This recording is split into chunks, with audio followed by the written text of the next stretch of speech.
Well, hello my beautiful people. Welcome back to my channel if you're returning, and if you are new, welcome to you as well.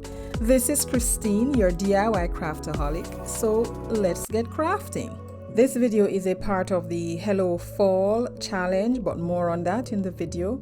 So let's start with DIY number 1. This is one of those shore living board, and I cut off the piece with the seahorse and I painted it with 2 coats of this Oops paint from Lowe's, and that's the color or the shade of this paint. I got this sign from Dollar Tree. So here I'm removing the sticker and I'm placing it on the board.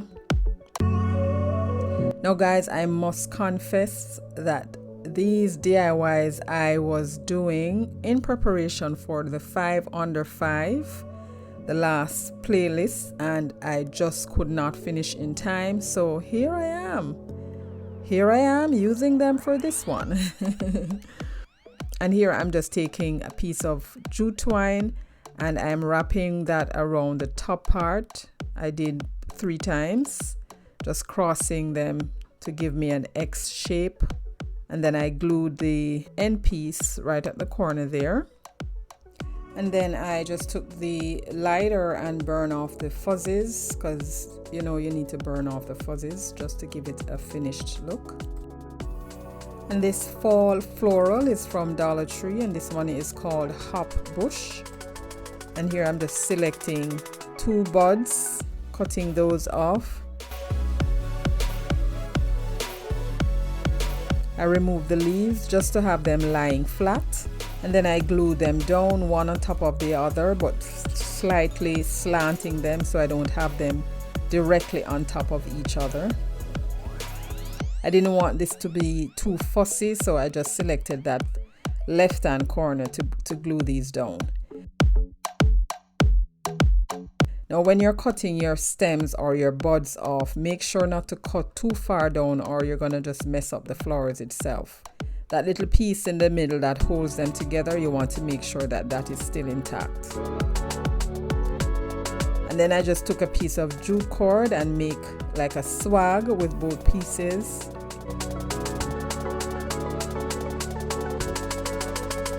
And glue them on top of the leaves.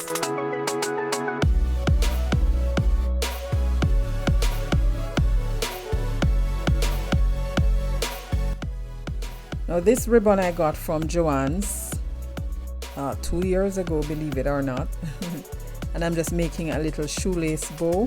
Well, actually I could not make a shoelace bow with this because it was too stiff.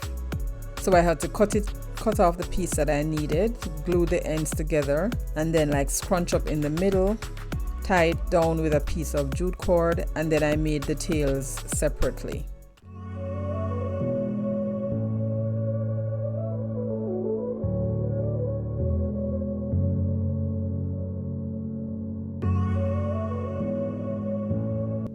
For the tails, I just cut off a long enough piece and then kind of fold in the middle just a little bit so that they slant, the ends slanted, and then glued it down with some hot glue and then dovetail the ends.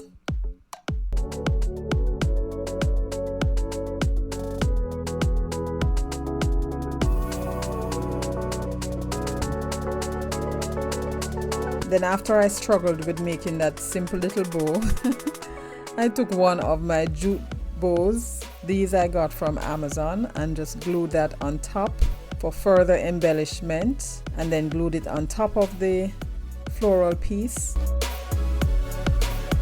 And this is done. Now I needed something to hang it, so I made a little hanger at the back.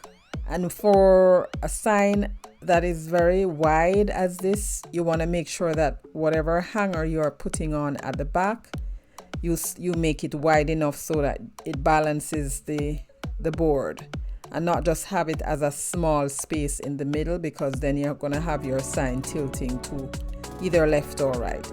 So make sure that your hanger that you're adding is wide enough, just like you see me doing here. And to keep the ends intact, I just took a piece of straw hat that I had and just cut that in two and glued it on both ends. And I didn't want too much of it showing at the top when it's hanging, and that's another reason why you have to stretch. Make sure you're stretching it far enough. And my sign is complete. Let me know what you think.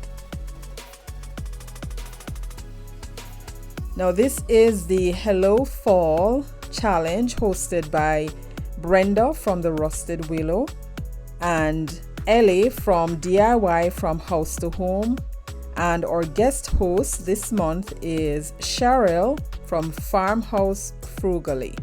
Now I will leave links to these ladies' channels in the description box below, as well as the playlist, so make sure to check them out when you get done watching my video.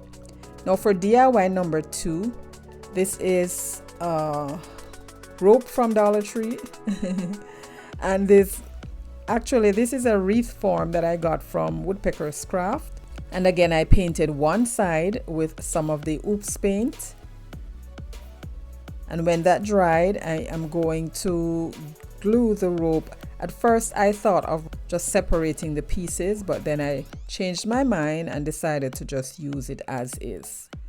So as you saw me there, I had to top up my glue gun with glue stick and that's one way that I do it. I like use the tip of the glue gun to just heat the fresh stick that I'm going to be adding, and then just put that in there.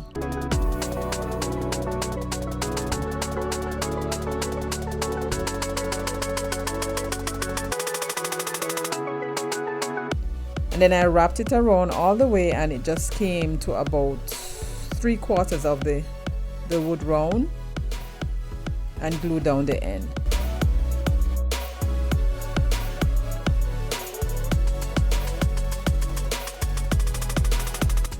These are fall leaf scatters from my stash. I've had these from Dollar Tree for about 2 years, and I am just going around the empty part of the wood, just putting them down sporadically, not in any really shape or form. And I went all the way around until I was done. And this Hello Fall came from a pack from Dollar Tree 2 years ago. Most of these things I'm using from my stash. I painted that with some Waverly moss, and then when it dried I applied some Mod Podge, and then I thought it needed to be a little more popping on top of the leaves, so I just distressed it with some ink.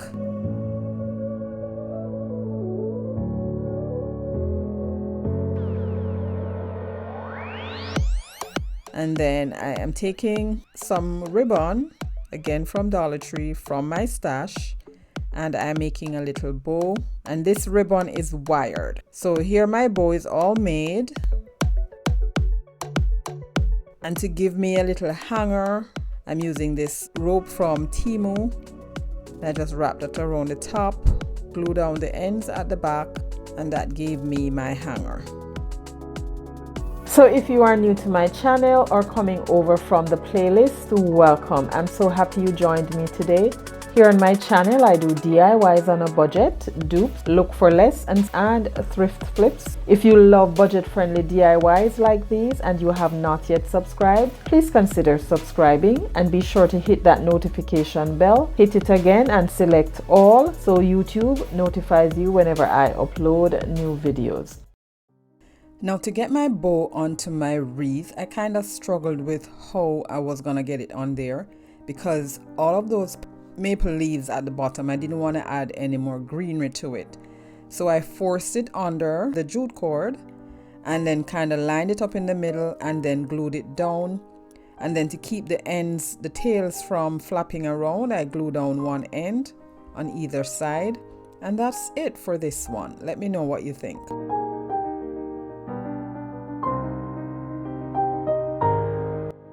Now we're on to DIY number 3. This is the house sign from the Dollar Tree, and I painted it with my oops paint, gave it one coat, and here I tried to distress it a little bit because I didn't want it looking too stark.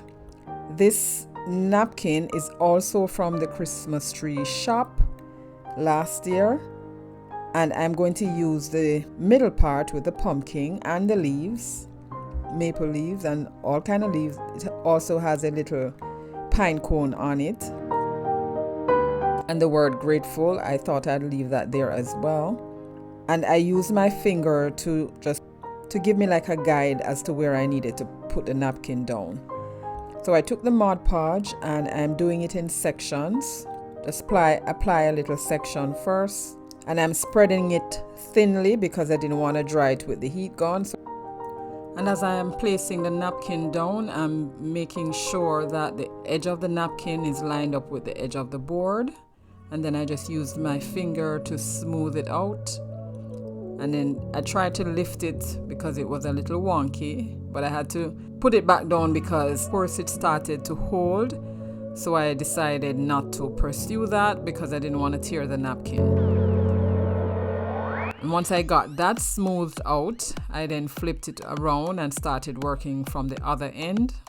And if you notice, the back ply is still on there. I didn't want to remove everything all at once. And once I got that on, I took the parchment paper and the heat press, and I'm being very careful not to press too far ahead because I needed to work in stages and sections.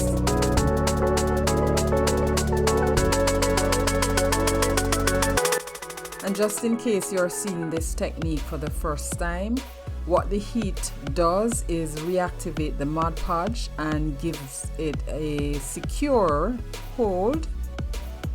So the heat press, the parchment paper, that aids in reactivating the Mod Podge. And I had to be very careful while I was lifting the parchment paper. I had to be blowing on it to cool it a little bit so it doesn't tear the napkin. I then took the sanding block and sanded off the excess. And then of course you always want to ensure that you apply some Mod Podge to the surface of the napkin to protect it. Here I'm just going in small amounts, and then I use the heat gun to dry it.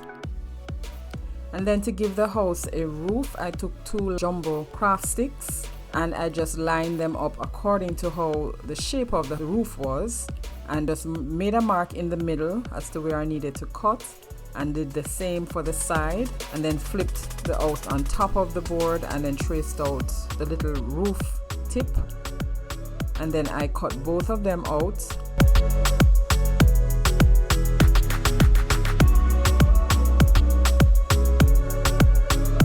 I then sanded them down with the sanding block, both pieces, all the ends, and then gave them 2 coats of Folk Art Elephant Grey, and here they are now dry. I took the wood glue and hot glue and glued those on. If you would like to follow me on social media, you can check my link tree for all the links to my social media accounts, and also a buy me a coffee link if you would like to help to support my channel. And then when that was dry, I took 2 of the maple leaves and I selected the ones that had colors that would blend in with the pumpkin. And here I'm gluing them at the top to hide that little space right there. And then took a jute bow and glued that right in the middle. Of course, I added a piece of jute at the back for hanging. And this one is done. Let me know what you think, guys. And now we are ready for our final reveal. Here is our family's gathering place sign. I love this one. And this is our wreath, Hello Fall wreath. Let me know what you think about this one. I think I like this one as well. And our little grateful house sign. I love how the gray blended in with the grateful on the napkin. Don't forget to check out the playlist down below as well as the host channels. And if you're coming over from their channels, thank you so much for stopping by. I hope you consider subscribing before you leave. And to keep watching, I suggest this video right here or this playlist. And stay safe, my friends. Until my next one. Bye.